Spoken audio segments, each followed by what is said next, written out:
La vie des idées, avec Mathieu Bock-Côté. Chers amis, ici Mathieu Bock-Côté et bienvenue à La vie des idées. Le journalisme est probablement un des métiers les plus passionnants et frustrants qui soit. Il est passionnant parce qu'il permet d'avoir une emprise sur l'actualité, sur le monde tel qu'il va, à travers les commentaires, les chroniques et les éditoriaux qu'on y consacre. Il est facile de s'y sentir au cœur de l'action, d'autant qu'on y est vraiment. Mais c'est aussi, j'en suis certain, un métier terriblement frustrant. C'est un métier de l'éphémère, les textes qu'on écrit durent à peine une journée, et au bout de quelques jours, certainement, il y a de bonnes chances qu'ils soient oubliés. Pour corriger cette injustice, on peut être tenté de les rassembler en un ouvrage à la manière d'une histoire en direct du temps présent. C'est la tentation à laquelle a cédé José Boileau, et on ne peut que s'en réjouir. Son nouveau livre, Avec le recul, rassemble certains, 50 je crois, de ses éditoriaux de 2003 à 2016, auxquels elle ajoute son regard actuel. L'ouvrage permet de retracer une période particulière de notre histoire que j'appellerais, mais ce ne sont pas ces mots, celle d'un long déclin québécois. On y voit notre société se mouvoir, chercher à reprendre pied, mais sans jamais vraiment y parvenir. José Boileau y livre ses analyses et y confesse ses inquiétudes. C'est pour moi aujourd'hui un immense plaisir de recevoir, dis-je, celle qui s'est imposée comme une des grandes journalistes du Québec actuel pour revenir sur son livre et plus encore sur les thèmes qu'il traverse. José Boileau, bonjour. Merci, bonjour Mathieu. Alors, question première à propos de cet ouvrage dans lequel vous rassemblez 50 éditoriaux oui, 56, et que vous commentez. Oui. En revenant finalement sur l'époque où ils ont été écrits à la lumière d'aujourd'hui, une chose qui m'a marqué tout de suite, c'est vous entrez en fonction en 2003, au moment où commence le gouvernement Charest, et d'une certaine manière, ce que vous nous proposez, c'est presque un bilan d'une époque qui est celle de la lente sortie du Québec de la Révolution tranquille, lente sortie du Québec du nationalisme aussi, l'apparition d'un nouveau Québec sous le signe d'un, à tout le moins qui se veut pragmatique, et peut-être une perte aussi de l'objet Québec dans l'espace public. Donc, qu'est-ce qui caractérise la rupture de 2003 lorsque vous y revenez? Qu'est-ce qui ressort principalement finalement pour vous de cette rupture importante finalement dans le Québec récent? Moi, j'aime bien la façon dont vous le résumez. Effectivement, ce déclin-là, je l'avais pas identifié comme ça, mais c'est vrai qu'il est associé à cette arrivée en fonction, au fond, du gouvernement libéral de Jean Charest. C'est très curieux parce qu'effectivement, le dernier événement que je vais couvrir comme reporter, c'est la campagne électorale de 2003. Et tout de suite, quand on sort de la campagne, donc M. Charest est élu, je deviens éditorialiste. Et ma carrière a été très marquée par M. Charest parce que au moment des élections de 2007, je deviendrai directrice de l'information au Devoir. Bon, après ça, 2009, rédactrice en chef. Donc j'ai beaucoup collé à ce gouvernement-là.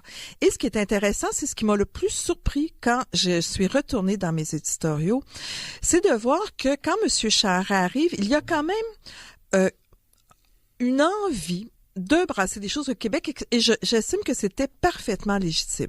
On avait vécu la Révolution tranquille, elle avait eu ces personnages qui vont rester dans l'espace public, M. Lévesque, les gouvernements péquistes, M. Bourassa, c'était des gens qui étaient aussi présents déjà dans notre horizon des années 60, début des années 70. Donc, M. Charest, avec lui, il y a une coupure et ce qu'il veut, c'est réinventer d'une certaine manière le modèle québécois, ce qui était tout à fait intéressant à prime abord. Et c'était pas lui qui apparaissait à ce moment-là comme la personne la plus à droite ou le diable au Québec qui allait faire tout rafler, tout mettre à terre. C'était plutôt l'ADQ de Mario Dumont. Donc, M. Charest semblait l'homme qui était prêt à rebrasser des affaires, mais pas à tout jeter du modèle. Et c'est ça qui va se détériorer avec les années. Et on va rentrer dans une ère plus cynique, plus affairiste, et ce qui va faire que peu à peu, nos repères collectifs vont être profondément ébranlés. Et c'est au fond ça qui ressort quand je termine, moi, l'éditorial au Devoir en 2016, quand je quitte le Devoir. C'est un peu une espèce de tristesse de voir où en est le Québec aujourd'hui. Oui, ben c'est ce qui ressort, effectivement, c'est-à-dire, et dans l'éditorial que vous évoquez, le sentiment comme si le Québec était en train de se perdre lui-même. Vous évoquez, il y a des questions très importantes qui traversent le livre. Ce qu'on pourrait dire la question nationale en général, mais plus encore peut-être la question du français. Oui. La question, comme si la question du français était le premier marqueur qui permet ensuite d'avoir une question nationale. Or, c'est pas, ça arrive pas jour après jour, mais au total, vous notez une perte d'inquiétude, d'intérêt pour la question du français. Totalement. À quel moment sentez-vous ce moment de bascule et comment surtout expliquez-vous ce passage du rêve d'un Québec français à un Québec bilingue? On serait tenté de parler de mondialisation, mais je dirais plutôt une indifférence des élites. Elles nous ont trahis d'une certaine manière, les élites. La Révolution tranquille, elle avait permis aux francophones d'enfin prendre leur place dans ce Québec qui était dominé par les anglophones. Donc, il y avait donc une lecture de se dire, au-delà de la religion, comment pourrions-nous prendre notre place autrement. Bon, c'était l'État, mais on a aussi favorisé l'émergence, on le sait, d'une classe d'un Québec Inc. Et ces gens-là n'ont pas eu de reconnaissance collective, c'est-à-dire qu'ils ont pas vu quels étaient les atouts du Québec. Les atouts du Québec, oui, c'est un modèle différent par rapport à la manière de gérer la collectivité, et il y a tout ce côté d'attachement au français, de croire que cette langue-là, elle est indispensable pour notre survie en tant que population distincte. Je sais bien qu'en France, on est très anglophile maintenant, tout le monde entier le sera, fort bien pour eux. Mais pour nous, il y a là d'avoir une conscience historique de ce que l'on est et de pourquoi on veut survivre. Et moi, le grand moment où j'ai eu ce frisson-là de me dire, mais qu'est-ce qui peut en rester? J'aime beaucoup la chanson Mommy. Bon, on peut sortir les classiques de la chanson écrite par chez Marc Gélina. Mais ce que j'étais au 100e anniversaire du Devoir en 2010, et donc il y avait eu une messe qui avait été donc tenue à l'église Notre-Dame pour rappeler le grand discours d'Henri Bourassa en 1910 lors du Congrès eucharistique international. Devant Monseigneur Bourne, je crois. Exactement, pour rappeler, parce qu'à ce moment-là, l'église était tentée, pour avoir plus de fidèles, de se tourner vers l'anglais, là je résume, et Henri Bourassa avait fait un discours fantastique par État, la nécessité de sauver, bon, la foi c'était assuré, mais de sauver la langue. Et j'écoutais ce discours-là et je me rendais compte 100 ans plus tard qu'on avait perdu la foi comme repère collectif, mais que quelle garantie avions-nous que nous n'allions pas perdre la langue quand on voyait à quel point les Québécois comme individus se sont laissés persuader que le bilinguisme individuel, qui est une force, est tout aussi important pour une collectivité, alors que c'est un reniement de 300 ans d'histoire, de 400. Tu sais, moi, là, ça me dépasse. Alors, je trouve ça intéressant, si je peux me permettre une petite pointe de politique actuelle. Je me suis réjouie hier soir de voir qu'on avait une mairesse à Montréal. Bon, je suis féministe. Elle a des idées de proximité, de proximité avec la population qui, moi, me plaisent bien. Mais par ailleurs, c'est pas un blanc-seing parce que Montréal, les politiciens ont décidé dorénavant que c'était une ville bilingue et qu'il y a toutes sortes d'assurances à donner aux anglophones. Je ne comprends pas. Et ça, à cet égard-là, Valérie Plante, elle est comme M. Coderre et elle est comme beaucoup de politiciens montréalais. Ça, pour moi, c'est un recul. Alors, vous dites le mot recul. Tantôt, je proposais celui de déclin. Oui, déclin aussi. Ouais. Le déclin, alors, il y a différentes manières de le penser probablement, mais dans le cadre du Québec, me semble-t-il, le déclin, c'est l'éloignement progressif de ce qu'on pourrait appeler les idéaux et les accomplissements de la Révolution tranquille. Oui. Donc, on pourrait dire que des années 60 jusqu'au milieu des années 90, en fait, probablement au référendum, il y a une forme d'élan collectif avec des bons jours et des mauvais jours. Et ce qu'on constate lorsqu'aujourd'hui, il y a une mélancolie québécoise, lorsqu'il y a une nostalgie québécoise, ce n'est pas la nostalgie du Québec des années 50, des années 40, des années 30, c'est la nostalgie du Québec des années 60, 70, peut-être pas 80, mais certainement 90.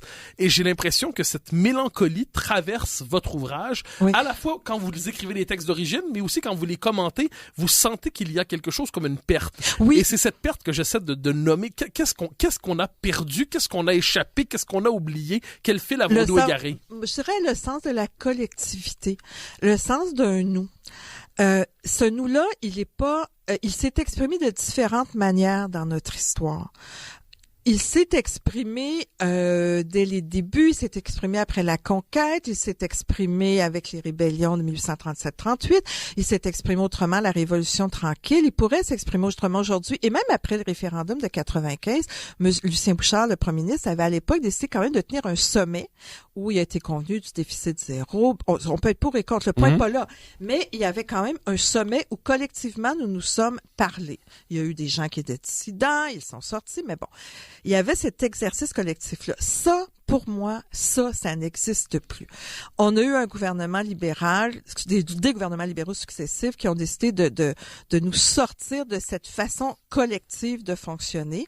Et je pense que ça a eu des répercussions parce que déjà, on est dans des sociétés où la montée de l'individualisme, elle est très forte. Donc, on a démembrer le nous de toutes sortes de manières, là. Autant travailler économiquement en région que de trouver ça important de se rassembler pour le français, de chercher à inclure les immigrants. Et ça, pour moi, c'est quelque chose de majeur. Quand, par exemple, on va décider, dans les années 60, de créer une instance qui s'appelle les COFI. Les COFI, c'est pas un gouvernement péquiste qui a créé ça. C'était un gouvernement libéral. On est à la fin des années 60. Et on décide que pour intégrer des immigrants, il faut leur présenter la société québécoise dans son entier. Bon, ça a été démembré par un gouvernement péquiste par ailleurs. Mais c'était ce lieu-là.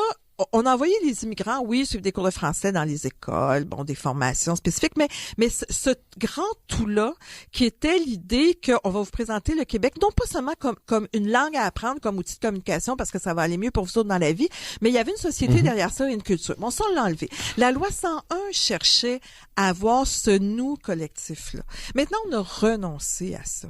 Et c'est là, je mêle beaucoup de choses, là. Je vous parle de collectivité économique, je vous parle de culture, je vous parle de langue, mais pour moi, le français, maintenant, c'est devenu... Elle est où la langue de la culture avec le français? Je trouve ça très troublant que... un exemple très concret. J'ai une maison à Lac-Mégantic. En 2013, cette tragédie épouvantable d'un train qui va faire mourir un centre-ville et faire mourir concrètement 47 personnes. Lors de la messe commémorative, un an plus tard, les jeunes choristes, les jeunes de la chorale de Lac-Mégantic, qui est unilingue comme ville, là, mais vraiment, là, profondément unilingue, comme beaucoup de villes du Québec, c'est pas un péché. Comme c'est généralement le cas dans tous les pays du monde. Ben oui. Et donc, vont chanter en anglais la chanson de John Lennon, Imagine, alors que, pourquoi pas Raymond Lévesque, Quand les hommes vivront d'amour? Je comprends pas. On est, et ce réflexe-là dans les écoles, j'ai 4 enfants, ils sont maintenant très grands, mais j'en ai fait là, des petites fêtes de fin d'année, puis des fêtes de Noël, puis des fêtes... En maternelle, on chante encore en français. Dès que les enfants sont en première année, si on leur laisse le choix, ils chantent en anglais. La chanson n'est plus un repère. Moi, dans notre histoire collective qui s'étend sur des années, je trouve qu'il y a là des indices troublants de, j'appelle ça un recul, vous appelez ça un déclin, mais au fond, on parle de la même chose. Ça veut dire que ce n'est plus intégré à ta vie collective. Il y a dans l'ouvrage une autre manière de nommer la chose. On pourrait dire qu'il y a eu au Québec, à travers notre histoire, bien que ça soit donné de différentes manières, un désir de singularité québécoise. Oui. C'est-à-dire le désir de ne pas se laisser absorber par le continent, non pas parce qu'on le rejetait en soi, mais parce qu'on croyait que nous avions un point de vue original sur le monde, une légitimité la légitimité d'un point de vue québécois. Et ce qui se perd, encore une fois, en vous lisant, à la fois, par exemple, sur la question du modèle social québécois, mais aussi dans le rapport au patrimoine, et aussi dans le rapport à la question nationale, c'est ce désir de singularité. Est-ce que nous serions arrivés à un moment où, finalement, cette singularité que nous portions comme une médiation vers l'universel, l'apportons-nous désormais, selon vous, comme un fardeau? On dirait bien que oui. Je suis très j'ai de la misère à répondre parce que je me dis peut-être qu'on a eu tout faux sur notre analyse du Québec. J'ai lisé récemment un essai l'essai de Mathieu Bellil, Bienvenue au pays de la vie ordinaire, que j'ai beaucoup aimé parce que il nous amène une vision du Québec qui est autre. Donc, le Québec est le triomphe de la vie ordinaire et puis ce qui explique pourquoi on n'arrive pas à relever de grands défis. Moi, dans mon livre, je fais état d'une réflexion qui me trouble aussi. On a une mythologie du Québec très terrien, la terre s'installer, mais on a aussi ce Québécois nomade, Céline Dion, qui, oui, transporte le Québec à travers le monde, mais c'est-à-dire qu'elle transporte des Québécois à travers le monde, mais transporte pas le Québec. Les Québécois qui vont en Floride, c'est la même chose.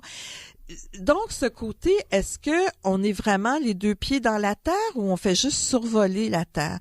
C'est ça là que je me pose comme question. Qui sommes-nous vraiment? Est-ce que vraiment on a été nourri par une mythologie qui est en train de tomber? Puis foncièrement, c'est pas ça qu'on était. Une mythologie peut-être effectivement nationaliste, nourrie par Lionel Groulx et tout un regard qui était aussi porté par l'Église. C'est peut-être ça qui se désagrège. Peut-être qu'on s'est raconté des histoires. Mais en même temps, mon problème, c'est que moi, je l'aime, cette histoire-là d'enracinement. Puis je me dis, est-ce qu'on est si peu nombreux à y croire, à y avoir cru et à y croire encore? J'ai pas de réponse sur où est-ce qu'on va, mais là, j'ai l'impression qu'on se rend plus compte que c'est quand même pas si mal aussi d'avoir des racines dans un endroit puis d'essayer de préserver ce monde-là. Puis ce que je trouve troublant aussi, c'est qu'on a toujours dit que nos influences, elles venaient du fait que nous étions d'origine française, avec les Britanniques, et puis on est en terre nord-américaine, et puis les Amérindiens, tout ça. Mais on s'est coupé de cette source française-là. Et ça, c'est peut-être ce qui explique actuellement l'écueil qu'on est. On a décidé qu'on était maintenant très américains. On redécouvre beaucoup tout le côté amérindien, fort bien, mais tout notre lien avec la France, le lien culturel, notre lien historique, notre lien de communion linguistique, ça, la jeune génération, là, elle méconnaît ça totalement. À qui la faute, je sais pas. Alors, moi, je vous en suggère une faute possible, un coupable possible. Dans votre livre, c'est pas une hypothèse que vous avancez, mais explicitement, mais elle est partout présente en quelque sorte. Est-ce que vous arrivez en 2003, comme éditorialiste, qu'est-ce que c'est? C'est aussi la fin des gouvernements péquistes, c'est-à-dire et des gouvernements péquistes qui appartiennent à la continuité du Québec référendaire, c'est-à-dire et en 2003, on peut encore croire qu'on va être dans l'alternance, puis un jour les péquistes reviendront au pouvoir, puis ils feront un référendum un jour, et comme si l'histoire se répétait toujours. Est-ce que, de ce point de vue, on ne peut pas dire que 2003, ça marque le début politiquement de la dislocation de la question nationale? C'est-à-dire, jusqu'alors, elle était le schème dominant de notre vie politique. Un an avant votre arrivée en poste, rappelez-vous, c'est la montée de l'ADQ, c'est l'apparition du débat gauche-droite, c'est le fait que le péquisme, les péquistes soudainement, ou les souverainistes semblent un peu décoller des questions que les Québécois se posent. Autrement dit, est-ce que cette espèce de ressort brisé peut-être du Québec, est-ce que c'est pas l'autre nom des conséquences psychologiques et existentielles de l'échec de l'indépendance? Ben c'est sûr que 95 après 80, ça a été une claque. Il y a des gens qui croyaient profondément, et je continue de croire que de manière latente dans la société québécoise, cette division-là en deux du Québec, elle reste. Donc, que foncièrement, les partisans de l'indépendance du Québec sont pas nécessairement profondément moins nombreux qu'autrefois, que s'il y avait un référendum qui arrivait sur la place publique, un peu comme quand M. Parizeau avait décidé de reprendre le bâton du pèlerin après 80, donc on pourrait rebrasser des affaires. Le problème, c'est qu'il faut quand même avoir des gens qui portent ce discours-là de façon autre qu'électoraliste. Je pense qu'il y a des même chez les jeunes, et là, je suis peut-être parce que je suis entourée de jeunes qui croient et qui ne cessent de me dire, tu sais, moi, 95, j'étais pas là, à un moment donné, là, votre défaite, c'est votre défaite, mais la vie est pas finie, là, puis les choses peuvent revenir. Et ces jeunes-là, qui se sont d'ailleurs beaucoup ralliés autour de Jean-Martin-Hossa en 2012, ils existent, et ce sont des jeunes influenceurs. Sauf qu'il y a comme plus d'espace pour leur donner une voix ou leur donner envie de s'investir dans la vie politique, beaucoup parce qu'on est beaucoup dans le petit électoralisme. Le Parti québécois a décidé longtemps, et on peut comprendre pourquoi, parce que si on veut référendum, encore faut-il qu'il y ait un parti souverainiste au pouvoir. Mais il a très longtemps décidé qu'il était le seul parti qui pouvait porter ce projet-là, alors que moi, j'ai toujours vu qu'il y avait des gens, par exemple, très à gauche, qui se reconnaissent pas depuis 30 ans dans le PQ. Ça n'a rien à voir avec les débats actuels, mais qui croyaient quand même, si on leur posait la question, qu'ils sont pour la souveraineté. Donc le PQ a fait preuve d'énormément de maladresse dans ce dossier-là. Quand arrive Québec solidaire, il y a des porteurs à l'intérieur de ce parti-là qui croient aussi à l'indépendance, mais aussi sont tombés dans la petite politique, parce qu'il n'est pas question de s'associer au méchant Parti québécois, parce que Péladeau trop à droite, parce que Lisée je sais pas quoi, et ça, je pense que ça vient beaucoup décourager tous les nationalistes, les indépendantistes qui, comme moi, sont là à regarder ça en disant non, mais est-ce qu'on pourrait s'élever dans le débat parce que c'est d'un pays dont il est question. Vous vous chicanerez après sur votre petite politique partisane. Et ça, je trouve ça très décevant. Ça, je trouve que ça nourrit le cynisme. Parce qu'à chaque fois que j'écris, et vous devez vivre la même chose puisque vous êtes beaucoup dans ces questions-là. Chaque fois que j'écris sur ces questions-là du Québec nationaliste, le Québec qui peut se choisir, le Québec... Je reçois plein d'appuis et les gens écrivent en disant je me pensais seule et finalement je le suis pas. Bon, mais on a une gang de tout seuls, on est nombreux là. On est nombreux et c'est pas vrai que ça n'existe plus. Ça fait mais le problème évidemment, c'est que pendant que les souverainistes se perdaient dans leur petite chicane et que les gens sur le terrain se sont abandonnés, le discours fédéraliste, lui, s'est raffermé. Lui, eux ont compris qu'il faut toujours se tenir debout dans ce dossier-là et ça devient difficile parce que là tu as vraiment une force en face de toi qui ne laissera plus rien passer. Et ça, je trouve qu'on le mesure dans le camp souverainiste, je trouve qu'on mesure ça très, très mal. Cette cohésion des forces fédéralistes pendant que les souverainistes se chicanent. Donc, de ce point de vue, pour vous, la question nationale est moins aujourd'hui, disons, en décomposition qu'en dormition. Mais vous sentez que, alors, parce que je me permets d'insister un peu sur ce thème-là parce qu'il est très important. Donc, d'une certaine manière, elle pourrait renaître si des forces politiques parvenaient à la canaliser. Je crois que oui, parce que quand on regarde l'ensemble des problèmes qui se posent au Québec présentement, mais il n'y a que la souveraineté qui permettrait d'y faire face convenablement pour ne pas se faire imposer des choix, des visions de société. Ça reste toujours d'avoir le pouvoir de choisir. Et plusieurs de nos débats actuels ont lieu parce qu'on ne contrôle pas la situation. Est-ce qu'on doit tout de suite parler de laïcité? On se lance-tu dans la laïcité? Ah, ben, j'avais je prévu. me lance. Ben, allez-y, avec non, grand mais je plaisir. trouve que ça en est un bel exemple, OK? Donc, on patauge dans cette question-là. Les libéraux ont une façon de voir. Il y en a d'autres, en fait, on sait plus trop qu'est-ce que tout le monde a comme façon de voir, mais reste que même les libéraux sont arrivés avec une loi 62, sur le fait d'interdire le visage découvert. Ils le font avec une maladresse totale. Une loi qu'on pourrait dire par ailleurs minimaliste. Oui, tout à fait. Mais surtout très maladroit, très très maladroit. Mais sauf que même cette loi-là, ils ne la contrôlent pas, puisque c'est pas eux qui ont l'enjeu se décidera à Ottawa. Voyez, pour une chose aussi simple que de savoir si on va interdire la burqa, le niqab, le visage couvert dans la société québécoise, une décision prise par beaucoup d'autres pays à travers le monde, mais même ça, on n'a pas le pouvoir d'en décider. Alors, je vous entends très bien, mais je poserai la chose un peu autrement. Quand on a, à la fin des années 80, des débats linguistiques, puis on a abouti à la loi 178, la loi 101 était déconstruite morceau par morceau par les tribunaux fédéraux.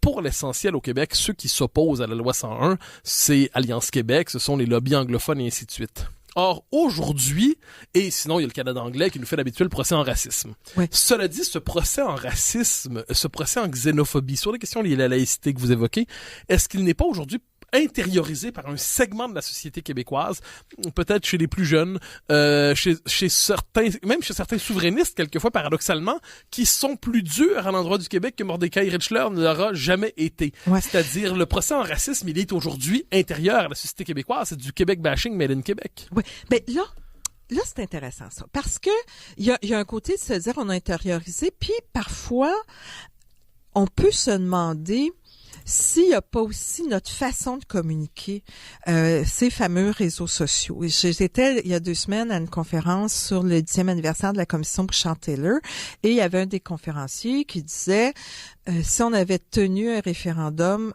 parce qu'on dit qu'au Québec, on a bien géré le référendum, on s'est chicané, mais bon, ça n'a rien à voir avec nos grands déchirements actuels. Mais nos grands déchirements actuels sont très alimentés parce qu'on mange chicane sur les réseaux sociaux et probablement que si on faisait un référendum, on n'aurait pas ce côté chicane au sein de la civilisée. Exactement. Alors, et ça me fait rappeler, qu'en 1980, moi j'étais au cégep, j'étais dans un cégep, André Laurando, où vraiment le marxisme-léninisme était extrêmement présent chez les professeurs. C'était un des derniers cégeps où c'était aussi présent. Donc, je vis ça, on est en 80, et il y avait ce mouvement, donc, qu'il faut voter non au référendum de la part de gens qui très progressistes, mais bon, il faut aller au-delà des frontières, puis travailleurs de tous les pays, unissez-vous, etc., puis on allait se diviser, etc. Mais on n'avait pas les réseaux sociaux à ce moment-là. Et je me dis, ces gens qui étaient quand même, évidemment, que c'était des professeurs, des gens très articulés, s'ils avaient eu la prise de parole publique qui est possible aujourd'hui, peut-être que ça aurait été encore pire comme façon de se lancer des roches et de se tirer des dents. Donc, c'est pour ça que quand on voit nos débats actuels, est-ce qu'au fond, encore là, je reviens à l'idée, est-ce que tout ça n'était pas déjà préexistant, mais n'avait pas d'endroit où être évoqué? Ou encore, est-ce que vraiment la société a profondément changé? Je le sais pas. Mais ce qui est clair, c'est que on a des drôles d'analyse de ce que l'on est maintenant. C'est comme si on n'arrivait plus à accepter qu'on puisse avoir, on prône l'individualisme, on n'arrive plus à croire qu'on puisse avoir une singularité collective. Oui, ou elle-même, elle se fait dissoudre quelquefois dans une forme d'américanisation conceptuelle du Québec. Quand on voit les débats sur le racisme systémique et tout ça, on a quelquefois l'impression que ce sont des concepts élaborés dans les universités du sud des États-Unis sont plaqués sur le Québec, qu'il est plus capable d'avoir ses propres concepts pour se penser. Et ça, je trouve ça intéressant, parce que là, je vais vous amener complètement ailleurs, parce que j'étais quand même patronne de presse. Alors, vous savez, il y a tous ces grands penseurs de que deviennent les médias. Bon, c'est très gentil, mais leurs modèles sont toujours américains. Or, on le sait qu'au Québec, les gens ne consomment pas les médias comme le font les Américains. On a un autre rapport. Le groupe québécois, TVA, ils ont compris ça depuis tellement longtemps. C'est pas vrai. Tu sais, toute l'analyse, bon, la télévision, c'est plus bon. Mais 92% des Québécois écoutent encore la télévision chaque semaine. Le dimanche soir, le Québec se sépare en deux. Il y a ceux qui écoutent La Voix, puis il y a ceux qui écoutent Tout le monde en parle. C'est pas vrai que c'est en train de s'éteindre. Peut-être dans certaines sociétés, mais analysons notre société comme elle est. Arrêtons de plaquer. Alors donc, moi, je l'ai beaucoup vécu sur la sphère médiatique, mais c'est tout à fait vrai, comme vous dites, il y a des rapports entre hommes et femmes aux États-Unis ou entre noirs et blancs qui sont à certains égards, particulièrement noir et blanc, catastrophiques, mais qui appartiennent à l'histoire de ce pays-là. Au Québec, on ne vit pas ça de la même manière. Prenons la question de l'immigration. Je trouve ça très agaçant qu'on dise les Noirs ont toujours été présents. Non. Il y avait des Noirs au Québec à la fin du 19e siècle, certes, mais leur immigration importante arrive après la Deuxième Guerre mondiale. Avec les communautés haïtiennes. Il faut faire ces distinctions-là. Sinon, on n'est pas capable d'analyser les problèmes. Donc, c'est pas vrai que nous sommes une nation multiethnique depuis des centaines d'années, puis on nous l'a toujours caché. Non, nous sommes encore 78% de Québécois de souche au Québec. Et des villes où à 95% il y a des de souches, là, le Québec en est plein. Puis c'est pas grave. Mais on présente ça comme une pathologie, souvent. Exactement. Alors que c'est pas, l'analyse n'est pas celle-là. L'analyse, il faut voir qu'il y a une immigration récente. On a beaucoup utilisé l'immigration pour noyer, par ailleurs, les Canadiens français. C'était la formule de René Lévesque. Mais oui, mais c'est ça. Mais sauf que, donc, c'est pour ça que quand on accueille, c'est pas vrai qu'on accueille dans une société multiethnique. C'est une société francophone qui accueille, qui a des valeurs, qui a des particularités, et on ouvre les bras pour que les gens se joignent à ça. On n'ouvre pas les bras pour que les gens se joignent à une société multiethnique où chacun conserve sa petite manière de fonctionner. Ça, c'est peut-être bon pour le reste du Canada qui naît d'une autre façon. Mais pour le Québec, c'est pas ça. Et je trouve qu'on fait des... Et puis tous ces amalgames-là se font notamment sur la base d'une comparaison avec les États-Unis. Elle est fausse, cette base-là. Alors, José Boileau, nous allons passer à la pause pour quelques instants et nous revenons ensuite pour la deuxième partie de notre émission à la vie des idées avec José Boileau pour son livre Avec le recul.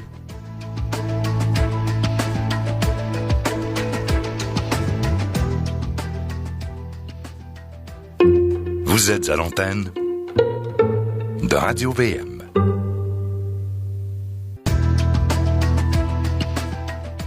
Chers amis, nous sommes de retour à la vie des idées pour l'entretien avec José Boileau pour son livre Avec le recul, dans lequel elle revient sur qui rassemble 56 éditoriaux publiés depuis 2013 jusqu'à aujourd'hui et sur lesquels elle revient ensuite en jetant un regard critique finalement sur l'époque dans laquelle elle était plongée, dans laquelle elle baignait et où elle critiquait, chroniquait, où elle intervenait.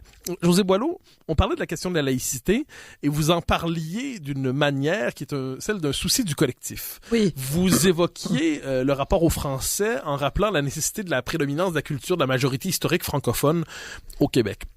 Vous avez un rapport de la souveraineté qui est ancré dans l'histoire et bon, alors on pourrait poursuivre ce portrait, on le poursuivra.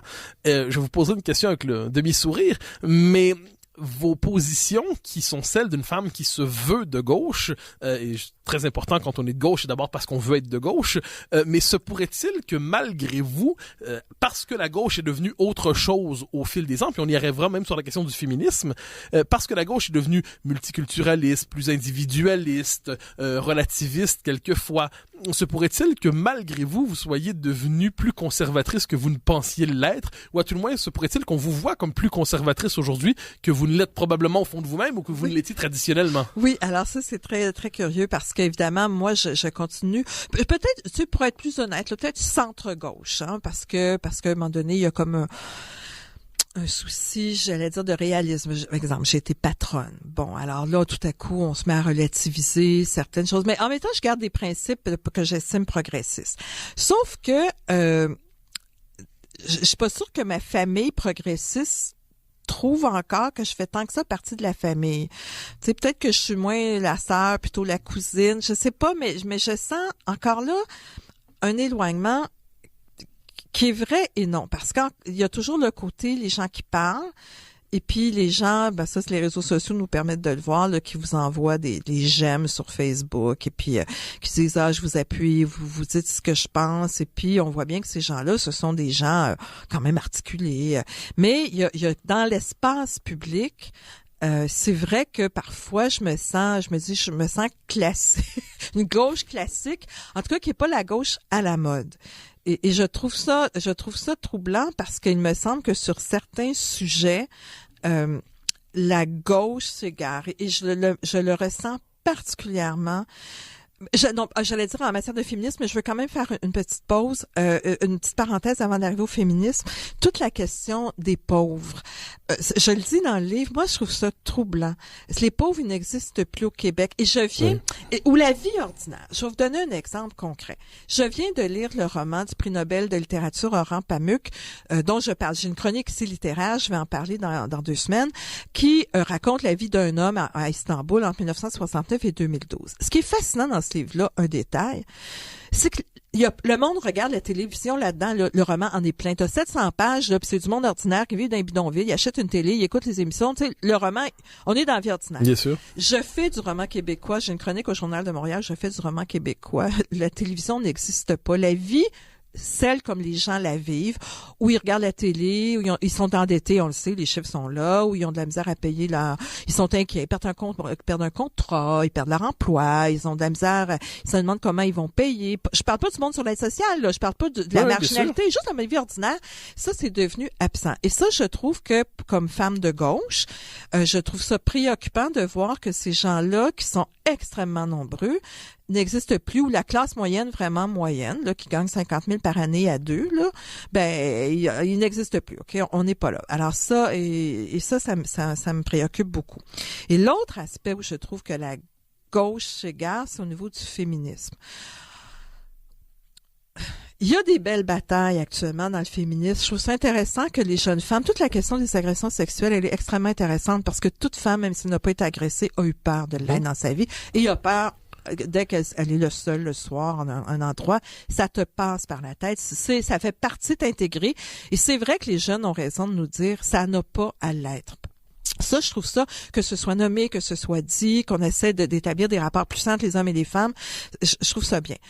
En même temps, il y a une acceptation de toutes sortes de comportements qui nient l'égalité entre les hommes et les femmes. Je ne suis pas capable, par exemple, d'entendre l'expression travailleuse du sexe. Ces femmes-là sont des exploitées du sexe. C'est pas des travailleuses. Oui, vous revenez dans le livre d'ailleurs sur la question de la prostitution. Oui, parce que ce sont des débats qui, dans le mouvement féministe contemporain, sont très présents. Et il est très facile d'être classé de droite si tu n'emploies pas l'expression travailleuse du sexe. Je comprends pas, alors que pour moi, c'est une des très grandes exploitations des femmes dans toute l'histoire des femmes. C'est le déni de la sexualité saine des femmes. Mais est-ce que vous n'y voyez pas, cela dit, la tendance propre d'une gauche qui n'est peut-être plus la vôtre, mais qui est peut-être dominante, c'est-à-dire où on nous dira que la femme porte le niqab ou qu'elle soit travailleuse du sexe, pour peu qu'elle le désire, c'est une forme d'émancipation. Et de ce point de vue, un certain féminisme n'est-il pas devenu simplement un individualisme ultra qui légitime tout, pour peu que ça se réclame de la subjectivité, du droit de... Du droit de, et du fait que il suffit qu'une femme dise voici ce que moi je souhaite pour que, parce que c'est une femme qui le dit, ça devient légitime. Je trouve ça inacceptable. Je pense qu'il y a des grands principes sur l'exploitation des femmes, sur le droit d'être dans l'espace public. Je trouve ça important.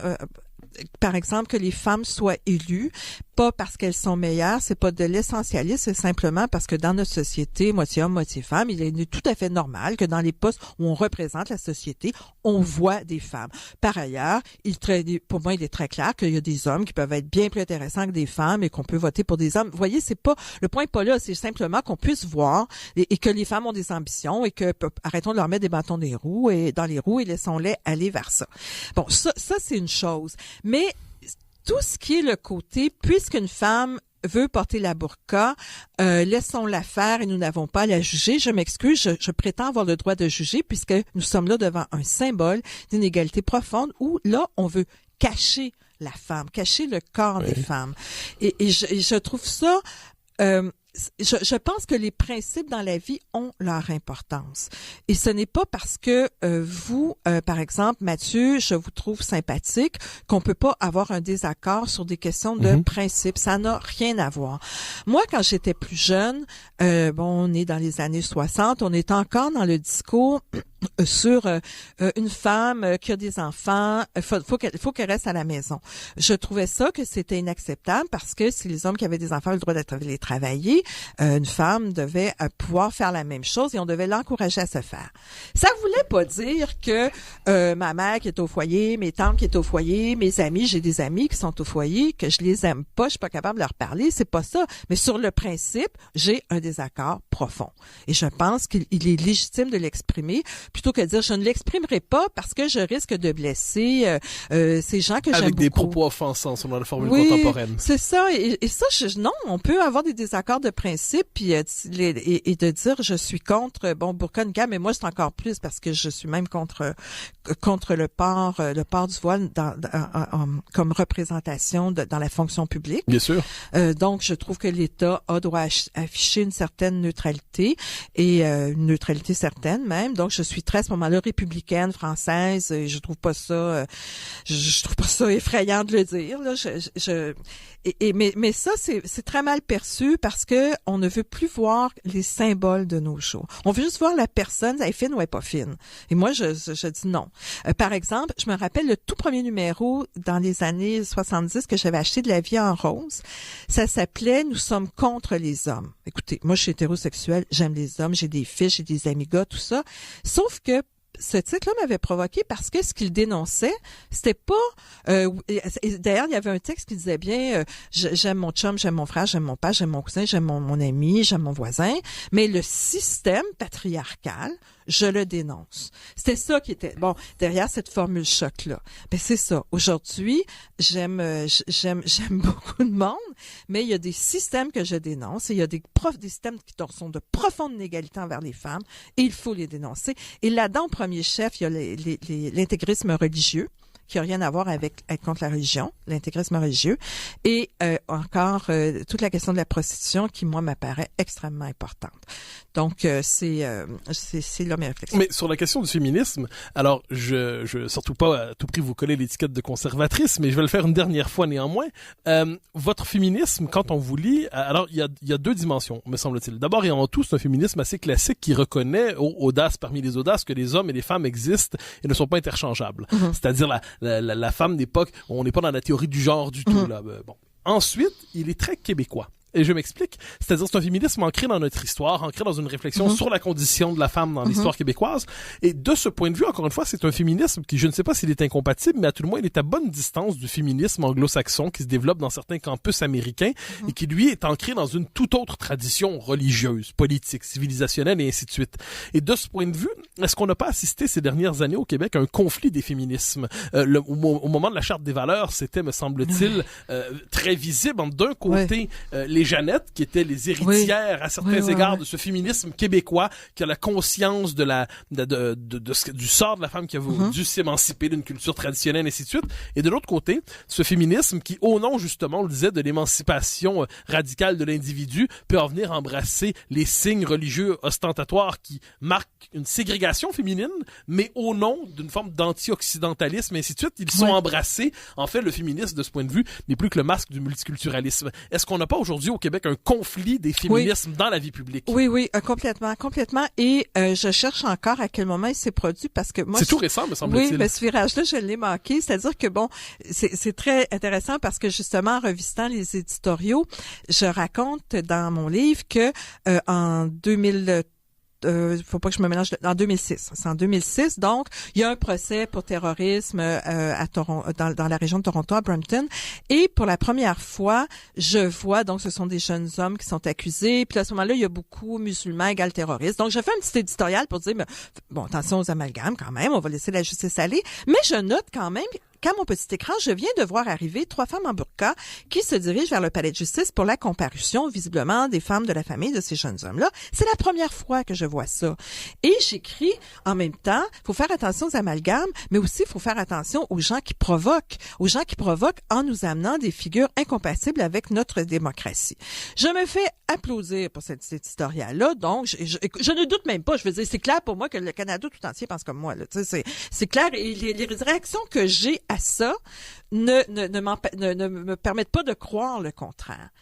Or, on va venir, il y aura la commission Bouchard-Taylor, il y aura la Charte des valeurs, et là, on va se rendre compte qu'au Québec même, il y a des femmes en burqa à la garderie, à l'école, j'en croise dans l'autobus, je prends le 80 avenue du Parc, j'en croise, parce qu'on nous dit toujours que ça n'existe pas, c'est dans la tête. En fait, on nous dit que ça n'existe pas, et quand ça arrive, on nous dit que c'est pas grave. C'est pas grave, c'est ça.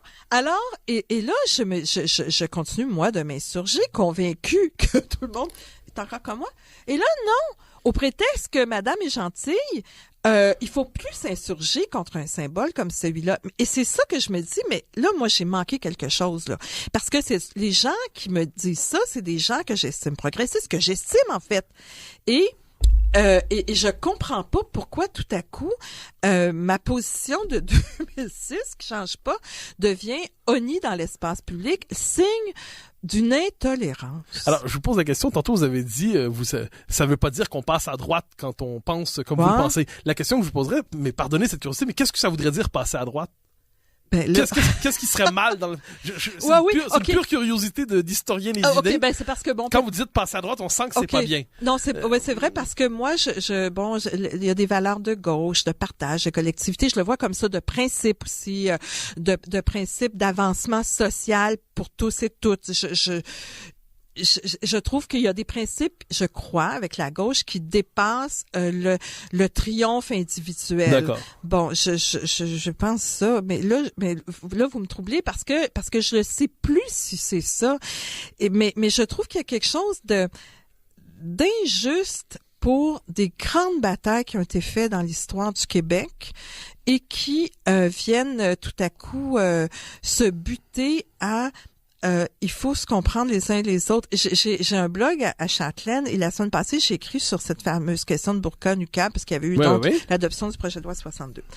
Et je dis que au Québec, le libre choix pour les femmes, on leur a empêché le libre choix à d'autres occasions, au nom de l'égalité, et on a bien fait. Par exemple, le fait de garder ou pas son nom de famille quand on se marie. Au Québec, veux pas, t'es obligé de garder ton nom. Tu peux socialement, dans tes parties, te faire appeler du nom de ton tendre époux, comme tu peux porter ton voile chez toi ou avec tes amis, tu feras bien ce que tu veux. Mais qu'il arrive un moment où, pour faire affaire avec l'État, ce n'est plus, tu dois garder ton identité.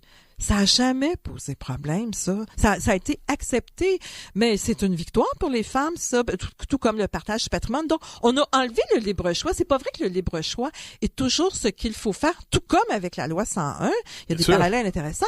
Bon, on a enlevé le libre choix parce qu'on pensait que collectivement, si on ne sévissait pas contre le libre choix, on y perdait notre identité.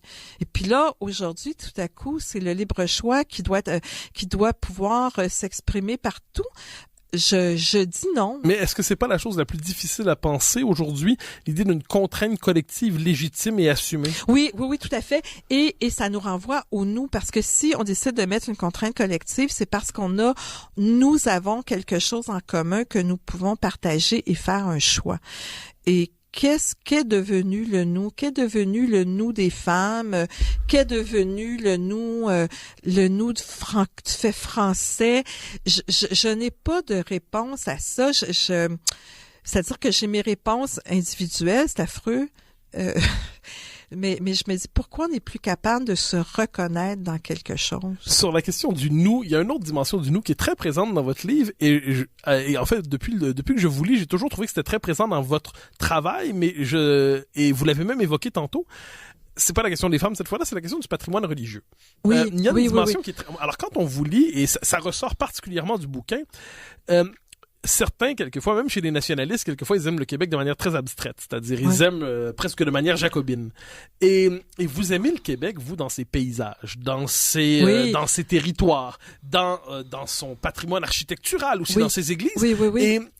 Et à travers la question du patrimoine religieux, vous connectez même au Québec d'avant 1960, dont on ne sait jamais trop que faire. Oui. Vous ne réhabilitez moins ce Québec en tant que tel que vous réhabilitez le droit à la continuité, d'une certaine manière. Et la présence, donc je suis curieux de vous entendre sur quelle place joue dans votre réflexion la question du patrimoine religieux. On dirait que c'est pour vous, c'est une manière d'appréhender de manière presque charnelle et dans sa profondeur historique la condition québécoise. Oui, parce que je me rattache beaucoup à ce qu'était la vie réelle des Québécois. On parle beaucoup de la coupure entre l'élite et le peuple. Elle existe, cette coupure-là, mais dans la vie du vrai monde, même s'il le faisait par folklorisme, par rituel, par amour des fêtes, par exemple, ce qu'on trouve on a parlé de Bienvenue au pays de la vie ordinaire de Mathieu Bellil, il fait état de ça. Reste que ça faisait partie de leur quotidien de fréquenter l'église, d'en fréquenter les rites, d'en avoir des objets religieux chez eux. C'était la part de beauté du monde, quelquefois, pour eux. Oui, ça avait un sens. Ça pouvait avoir même un sens extrêmement superficiel de la communauté. Nous étions tous ensemble, ou évidemment un sens profond de la foi. Ça là-dessus, on peut débattre. Mais la réalité de décider d'avoir une croix de chemin, la réalité de décider que notre lieu de rassemblement collectif sera dans une église, le repère, il y a eu évidemment des religieux abusifs, on le sait, mais il y a aussi des religieux qui ont été très intéressants. Et ça, je trouve qu'il faut pas ignorer ça et en garder des traces parce que ça a eu une signification. Moi, je crois beaucoup à la signification historique de toute cette continuité de ce qu'on a été. La religion, elle arrive, elle est là au départ, peut-être pas très profonde, ils étaient peut-être très bons vivants, les curés qui sont venus, je sais pas, mais ils étaient là, ils ont accompagné, ils ont fait des erreurs effrayantes, je le dis dans le livre, tout le rapport à l'école, bon, mais même des gens comme Papineau qui luttaient pour un certain républicanisme, restaient des gens qui avaient quand même un rapport avec le religieux.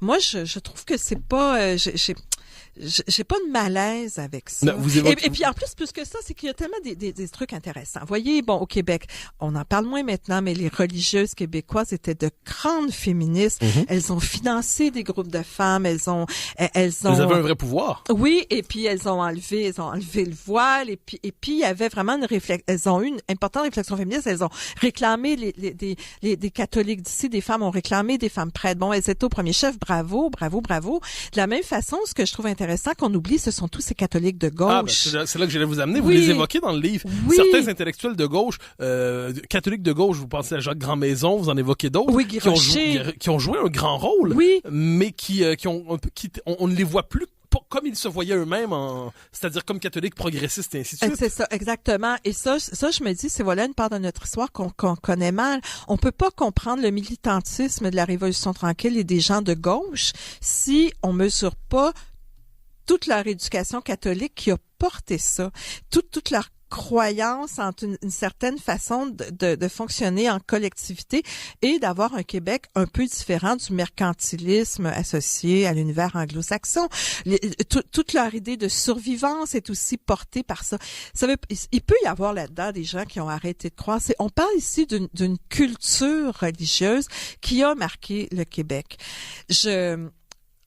J'animais la semaine dernière une journée sur le patrimoine religieux. Je leur racontais que moi, dans la maison de mes grands-parents, à Lac-Mégantic, que j'ai acheté, je viens d'une famille qui était très croyante, et donc il y a des crucifix dans toutes les pièces et puis des médailles cachées puis des secrétaires exposés, et j'ai dû, face à mes enfants, et là j'ai trouvé ça intéressant parce que je me pose moi-même les questions, toute la question de la transmission, parce que moi mes enfants n'ont pas été élevés dans un univers religieux. Alors moi, dans cette maison-là, tous ces signes-là sont très intégrés dans l'histoire et l'âme de la maison. J'y vois pas de problème. Mes enfants, eux, trouvent que, bon, mon Dieu, c'est pas tant ce que c'est, ils savaient quand même, mais ils trouvaient que c'était trop. Alors donc, c'est posé la question de qu'est-ce qu'on garde pas, mais ça me posait aussi la question, est-ce que je n'ai pas failli dans mon idée de transmission de leur faire comprendre pourquoi ces signes-là sont importants. Alors, voyez, même moi, qui voilà une continuité historique, j'ai de la misère dans mon côté modèle. Si je peux me permettre, ça me fait penser à une formule de Benoît XVI qui disait on peut pendant un temps transmettre la culture qui vient de la foi sans la foi, mais durablement la culture qui vient de la foi détachée trop longtemps de ses sources religieuses ou spirituelles se folklorise et on trouve que c'est de plus en plus difficile à défendre. Ça, c'est vrai. Puis en même temps, la foi, vous savez, ça se commande pas. Oui, ça se décrète pas. Ça se décrète pas. Bon, si on le plus, mais on doit quand même arriver à pouvoir, mais l'enjeu est énorme de garder ça vivant, un peu comme, et là, je reviens au féminisme, comment faire comprendre aux jeunes femmes qui sont pleines de bons sentiments. Le point n'est pas là, mais que de faire attention aux bons sentiments et qu'il est légitime, à un moment donné, de s'en tenir à des principes et de voir une lutte historique, qu'est-ce qu'elle a signifié et qu'il faut pas qu'elle soit pervertie au fil du temps. Je trouve que c'est des enjeux difficiles et qui viennent me troubler parce que ça me touche personnellement. J'ai des enfants, je fréquente beaucoup des milieux de jeunes et puis j'ai comme pas le goût d'avoir l'impression de leur parler chinois et qu'elle me parle chinois. Je veux garder un lien pour communiquer avec elle, mais je trouve ça de plus en plus difficile. Donc on revient, on tourne en rond, parce que c'est quoi le nous, là? Alors, il nous reste environ 5 minutes, un peu moins, et j'aimerais vous entendre sur une question qui est votre métier, tout simplement. Oui. Vous avez hésité, vous êtes encore journaliste, vous avez une manière de pratiquer le journalisme qui est particulière, c'est-à-dire vous nous enfoncez moins dans le détail du quotidien au jour le jour, la chronique politique collée vraiment au presque on dit une espèce de commentaire du quotidien qui relève du commérage. Vous essayez de dégager les enjeux. Et vous avez même, puis on le voit dans le livre, vous accordez une place aux intellectuels dans vos chroniques. Vous parlez par exemple de Thierry Hench, vous avez quelques autres de Laurent-Michel Vacher, des intellectuels qui comptaient dans la vie québécoise. Vous notez que le Québec n'a pas le même rapport que la France aux intellectuels dans l'espace public. Il n'en demeure pas moins que vous avez cherché à leur faire une place lorsque vous étiez au Devoir et même quand vous parlez aujourd'hui dans la vie publique. Est-ce que vous croyez que le journalisme québécois est un journalisme ouvert, sans mauvais jeu de mots, à la vie des idées, ou à la vie des idées dans l'espace public, ou est-ce que, d'une certaine manière, ça dépend seulement de la volonté de quelques personnes de faire vivre ça, qui ont le courage? Concrètement, je pense, quand une Marie-France Bazot est présente à la télévision, il y a de la place pour les intellectuels, les écrivains, les essayistes. Quand elle n'y est plus personne n'en parle, et ainsi de suite. Est-ce qu'on a, autrement dit, est-ce qu'on est incapable de faire vivre publiquement une vie des idées au cœur de l'espace public plutôt qu'ailleurs et pas seulement dans les marges? Ouais, moi je vous dirais que ça témoigne encore là de l'américanisation de notre société et du détachement de nos sources françaises. Je pense qu'effectivement, comme vous dites, ça tient à des personnes à qui on donne de moins en moins d'espace. Et donc les dirigeants des médias ne sont pas du tout sensibles, on va être carré, là, ils sont pas du tout sensibles à ça. Alors si toi tu lui accordes de l'importance, ça va parce que bon, il y a personne qui écrit nos chroniques à notre place. Mais c'est pas recherché, et en fait ça revient à la formule de Gilles Courtemanche que je cite dans un éditorial repris dans mon recueil qui dit peut commenter à la télé les personnes qui passent déjà à la télé. Ce qui fait que notre univers de commentaires se rétrécit de plus en plus à des comédiens, des humoristes. Et ces gens intellectuels, on ne le fait plus place. Et c'est pas vrai que ces gens... Parce que j'ai été recherchiste en télé, on cherche des gens qui sont capables de communiquer vite. Et puis bon, mais il y a des intellectuels là, qui sont capables, c'est pas le point. Là. Sauf que on limite maintenant, une personnalité, c'est quelqu'un qui fait du showbiz. Même plus du milieu artistique, c'est du showbiz. Quand Radio-Canada, il y a 1 an ou 2, faisait ses grandes séries, 1 heure d'entretien à la télé avec ses personnalités du Québec, ben il y avait que des comédiens là-dedans puis des chanteurs. Il y en avait pas des intellectuels on peut même être des intellectuels médiatisés là, c'est pas grave, mais ils n'ont plus de place. Je trouve ça tragique. Mais vous notez, cela dit, qu'il fut un temps, ça se calcule pas en de nombreuses décennies, mais quelques-unes, où il y avait néanmoins le souci de faire une place. On peut penser aux émissions que faisait Denise Bombardier. Oui. Vous évoquez des entretiens avec Jacques Grandmaison qui a déjà eu 1 heure. Oui. Autrement dit, est-ce qu'il y a encore un désir, vous croyez, dans la population d'avoir une vie publique qui intégrerait davantage la vie des idées? Oui. Moi, je le crois. Pour terminer sur cette question. Je le crois et je pense que le problème, c'est que les dirigeants des médias sont complètement déconnectés de ce que les gens veulent et ne se rendent pas compte qu'il y a je dis pas, ça ferait pas 1 million de codes d'écoute, mais il y a un créneau pour ça, j'en suis convaincue. Alors, Josée Boileau, c'était un immense plaisir de vous avoir aujourd'hui à La Vie des idées et nous nous retrouvons, chers amis, la semaine prochaine pour un autre épisode de cette émission consacrée aux grands débats qui traversent notre société. Josée Boileau, merci. Merci beaucoup.